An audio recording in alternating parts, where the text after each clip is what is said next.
Good morning guys, आप लोगों का हमारी ऑनलाइन क्लासेस में स्वागत है। जैसा कि स्टूडेंट्स अपन ने प्रीवियस वीडियो में एक्सरसाइज नंबर जो 13 चल रही थी आपके पास में 13वां जो चैप्टर चल रहा था उसके अपन ने 13.2 तक के बाकी क्वेश्चनों की बात कर ली थी। ठीक, अपन उसमें देखो क्यूबोर्ड पढ़ चुके थे और सिलेंडर पढ़ चुके थे। आज अपन उसी के अकॉर्डिंग कोण के क्वेश्चन लेके आ रहे हैं।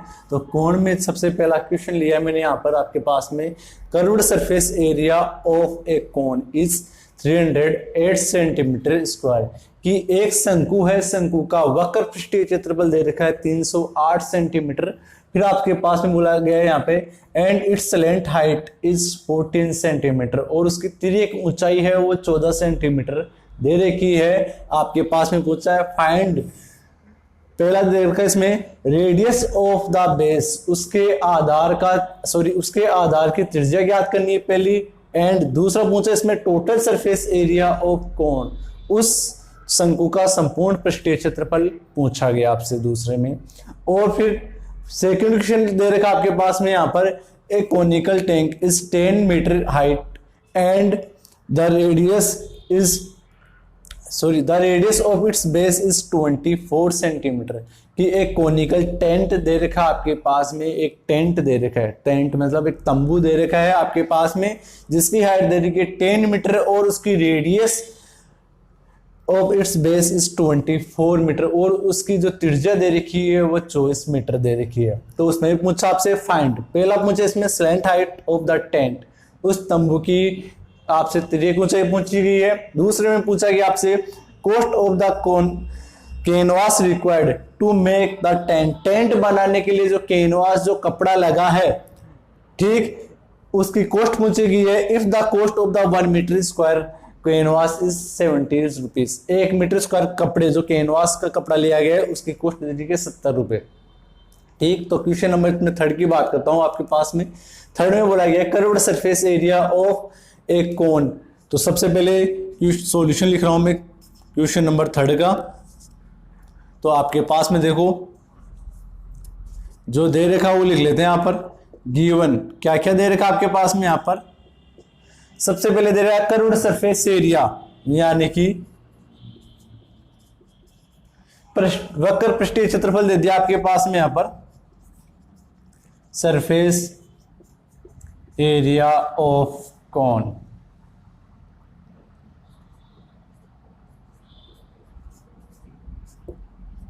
शंकु का वक्र पृष्ठीय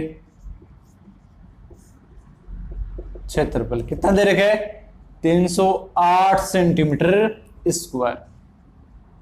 और उसको क्या दे रखी है आपके पास में स्लैंट हाइट, स्लैंट हाइट को किससे डिनोट कर रहा था मैं यहां पर एल से, स्लैंट हाइट यानी कि तिर्यक ऊंचाई, तिर्यक ऊंचाई दे रखी है आपके पास में एल बराबर 14 सेंटीमीटर। और आपसे पूछा गया है find the radius of the base, base की क्या पूछेगी आपसे त्रिज्या, रेडियस पूछेगी आपसे यहां पर त्रिज्या, आर का मान पूछा गया आपसे यहां पर। और एक पूछा गया total surface area of cone, total surface area संपूर्ण वक्र पृष्ठीय क्षेत्रफल या संपूर्ण पृष्ठीय क्षेत्रफल, इन दोनों की वैल्यू पूछेगी आपसे। तो देखो सबसे पहले यहां पर आपको रेडियस निकालनी है, तो रेडियस निकालोगे आप लोग किससे, रेडियस निकालनी है आपको यहां पर कर्व्ड सरफेस एरिया के अकॉर्डिंग। कर्व्ड सरफेस एरिया जो दे रखा है उसी से आप इसकी क्या निकालोगे, रेडियस निकालोगे। तो यहां पर सबसे पहले तो इसका फॉर्मूला लिख देता हूं मैं यहां पर, curved surface area of, curved surface area of किसकी, कोण की। क्या होता है कर्व्ड सरफेस एरिया ऑफ कोण, बताया था पिछले वीडियो में, पाई आर एल, यही होगा आपके पास में यहाँ पर। तो सबसे पहले देखो यहाँ पर आर का मान पूछा है आपके पास में और देख क्या रखा है कर्व्ड सरफेस एरिया। तो जो कर्व्ड सरफेस एरिया दे रखा है उसी से आप इसकी क्या निकालोगे, रेडियस निकालोगे। तो कितनी दे रखी है 308 इक्वल टू पाई का मान कितना होता है 22/7 इंटू आर का मान दे नहीं रखा और एल का मान दे रखा आपके पास में स्लैंट हाइट कितनी दे रखी है 14 सेंटीमीटर 14। तो 7 की टेबल से ये 2 टाइम कट गया जी। अब आपके पास में 308 308 इक्वल टू 22 गुणा r गुणा 2। अब आपको r का मान चाहिए तो 22 और 2 का लग जाएगा इसमें भाग। तो यहां पर क्या करोगे 308 अपॉन में 22 इंटू 2 इक्वल टू r रह गया आपके पास में यहां पर। तो देखो इसको काटो आप लोग यहाँ पर 22 की टेबल से 22 बन जा 22 22 बन जा 22 बच गया 8 उतारा 8 88 हो गया 22 4 जा 88।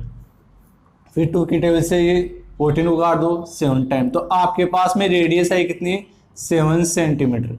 हाँ जी, उस शंकु के आधार की त्रिज्या मिल गई आपको कितनी 7 सेंटीमीटर। दूसरा पूछा गया total surface area of cone. तो टोटल सरफेस एरिया निकालो टीएस से, total surface area of cone कितना, क्या लिखा था फॉर्मूला इसका मैंने पाई आर, और कोष्टक में लिखा था मैंने आर प्लस एल।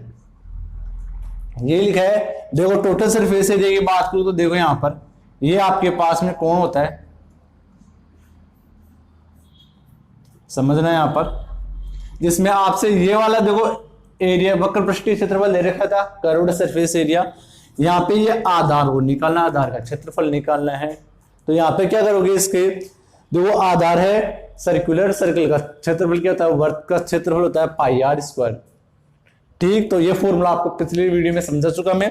तो यहाँ पर इसका फॉर्मूले के अकॉर्डिंग क्वेश्चन में वैल्यू रखे अपन यहाँ पर पाई की वैल्यू 22 अपॉन 7, आर का मान निकाल लिया 7, कोष्टक में आर का मान 7 प्लस एल का मान कितना दे रखा आपके पास में, तेरी एक ऊंचाई एल बराबर दे रखा था 14, ये दे रखा था।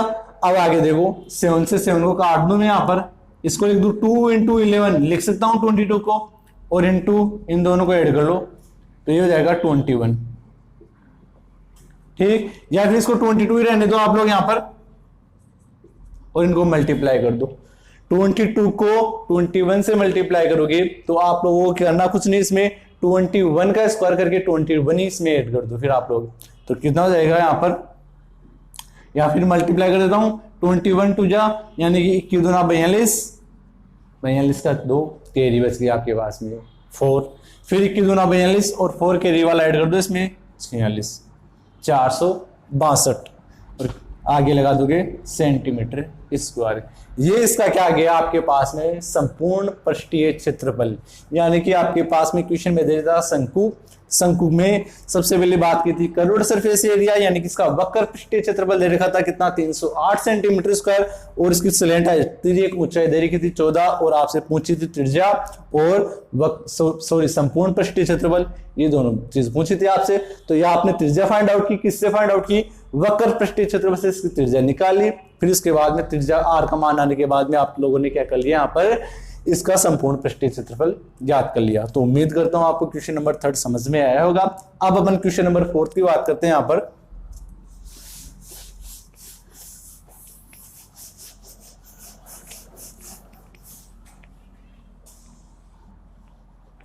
हाँ जी, क्वेश्चन नंबर 4 में जो दे रखा है उसका सॉल्यूशन करें अपन यहां पर। तो क्वेश्चन नंबर 4 में दे रखा है एक कोनिकल टैंक, ठीक, एक आपके पास में शंकु के आकार का क्या दे दिया, आपके पास में तंबू दे दिया जिसकी आपको क्या दे दी एच हाइट दे दी आपके पास में, यहाँ पर एच का मान दे दिया कितना 10 मीटर। तो इसी प्रकार का होता है आपके पास में तंबू, कोनिकल तंबू देखते हो आप लोग यहाँ पर, शंकु आकार का एक तंबू, थोड़ा बड़ा बना देता हूं उसको, और ये इसकी क्या दे रही है हाइट, और ये इसकी त्रिज्या साहब। तो एच दे रही है आपके पास में ऊंचाई, और पिछली वीडियो में बताया था ये होती थी आपके पास में स्लैंट हाइट थी एक ऊंचाई, जबकि आपके पास में एच ये वाला दे रखा है, ये एच का मान दे रखा है आपके पास में यहां पर, और ये इसकी रेडियस,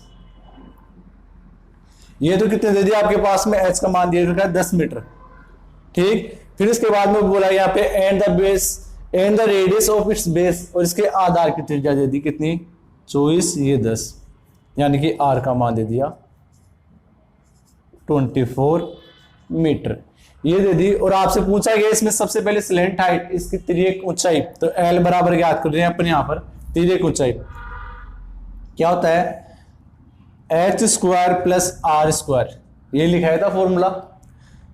देखो सबसे पहले एक तो ये पूछिए, और एक यहाँ पर रिक्वायर्ड जो कपड़ा लगा है उस कपड़े की आपको यहाँ पर कॉस्ट पूछिए। तो सबसे पहले एल निकाल लेते हैं। एल बराबर क्या होगा, यहाँ पर एच का मान दे रखा आपके पास में, कितना दे रखा, 10, 10 का स्क्वायर प्लस 24, 24 का स्क्वायर। तो सबसे पहले एच 10 का स्क्वायर 100 प्लस 24 का 576, इन दोनों को ऐड कर लो तो ये कितना हो जाएगा आपके पास में यहाँ पर 676। तो एल बराबर कितना जाएगा, देखो 676 का आप लोग स्क्वायर रूट करोगे, ठीक, वर्गमूल ज्ञात करोगे 676 का स्क्वायर रूट, तो ये होता है आपके पास में 26 का। किसका होगा ये, 26 का। तो ये आपके पास में एल का मान आ गया। अब आगे पूछा इसमें cost of the canvas required to making the tent. Tent बनाने के लिए जो कैनवास लगा है आपके पास में उसकी कॉस्ट पूछी है आपके पास में। तो सबसे पहले देखो कैनवास यहां लगेगा, टेंट जो बना रहे हो तो कैनवास यहां लगेगा आपके पास में। तो इस कैनवास का क्या निकालना आपको, यानी कि इस टेंट का क्या निकालना पड़ेगा आपको, कर्व्ड सरफेस एरिया। तो सबसे पहले तो क्या निकालोगे आप लोग, इसका curved surface area, curved surface area of, किसका निकाल रहे हो आप लोग यहाँ पर, कोनिकल टेंट का, कोनिकल टेंट, कोनिकल टेंट का निकाल रहे हो आप, यानी कि तंबू का वक्र पृष्ठीय क्षेत्रफल।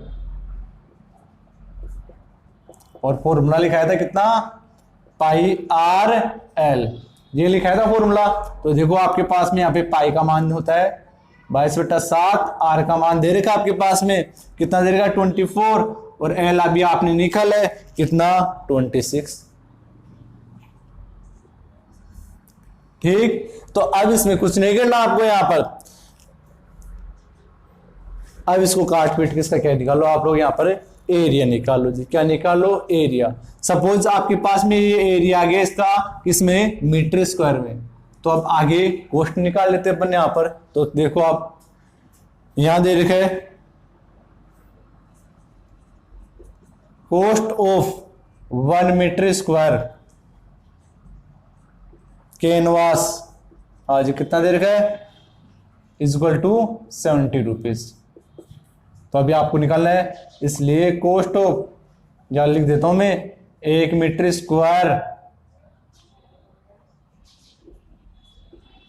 कैनवास का मूल्य 70 रुपए, ये होगा हिंदी में। अब यहां पर कॉस्ट ऑफ इतना मीटर स्क्वायर कितना आया, 22/7 into 24 into 22/7 into 24 into 26 metre square canvas कितना, इक्वल टू करना पड़ेगा। अब आपको यहां पर लिख देता हूं 22/7 इंटू 24 गुणा 26 मीटर स्क्वायर कैनवास का मूल्य। इसलिए कितना हो जाएगा, इसका कैलकुलेशन यहाँ कर लेते हैं अपन यहाँ पर। तो जाएगा 22/7 इंटू 24 गुणा 26 इंटू, देखो जो मूल्य दे रखा था 1 मीटर स्क्वायर का कितना दे रखा था 70, तो 76 को क्या कर लो आप लोग मल्टीप्लाई, 76 को मल्टीप्लाई करूंगा तो ये 10 टाइम कट जाएगा। अब बाकी के जो भी नंबर बचे इनको आपस में मल्टीप्लाई कर लो। तो 22 को लिख देता हूं मैं 2 इंटू 11 इंटू 24 इंटू 26 इंटू 10। अब इनको मल्टीप्लाई करना है। तो एक बात बता देता हूं, जब भी आपके पास में किन्हीं दो नंबर को आपस में मल्टीप्लाई करना है और उनका डिफरेंस यदि 2 दे रखा है, यदि उनका अंतर जो दे रखा है वो 2 का दे रखा है, ठीक, तो उन दोनों अंतर, दोनों नंबरों के बीच का जो नंबर है गया उसका स्क्वायर में से 1 कम कर दोगे तो उन दोनों नंबरों का मल्टीप्लाई हो जाएगा। यहाँ पर जैसे यहाँ पे 24 और 26 को मल्टीप्लाई करना आपको, तो इन दोनों का अंतर जो दे रखा है वो कितने का दे रखा है, 2 का दे रखा है। तो वो देखो 24 और 26 के बीच का नंबर कौन सा रह गया आपके पास में 25। यदि आप कंटिन्यू नंबर देखते हो तो 24 फिर 25 फिर 26। तो इन दोनों के बीच का नंबर कौन सा रह गया 25। तो आप क्या करोगे 25 के स्क्वायर में से a कम कर दोगे तो 24 और 26 का मल्टीप्लाई हो जाएगा आपके पास में। तो कितना आएगा, इन दोनों का मल्टीप्लाई जाएगा 624, ठीक, इंटू 11 इंटू 2 और 11 इंटू 10, ठीक। अब 2 से मल्टीप्लाई कर दो इसको, 624 को 2 से मल्टीप्लाई करूंगा तो हो जाएगा 1248 इंटू 10 और इंटू में 11। अब 11 से मल्टीप्लाई कर लेते हैं अपने यहां पर। तो 11 से मल्टीप्लाई करने के लिए 8 एज इट इज, 8 और 4 को ऐड कर दो, 12 है, 12 का 2 कैरी बचेगी 1, फिर 4 और 1 को ऐड करो आप लोग यहाँ पर, कितना हो जाएगा 6 और कैरी वाला 1 है 7, फिर 2 और 1 को ऐड कर दो आप लोग यहाँ पर, कितना आ गया 3 का 3, ठीक, और ये 1 एज इट इज और इंटू 10 से मल्टीप्लाई कर दो। आपके पास में क्या आ गया यहाँ पर, इस क्वेश्चन का आंसर आ गया। तो उम्मीद करता हूं आपको आज की क्लास अच्छे से समझ में आई होगी। Thank you.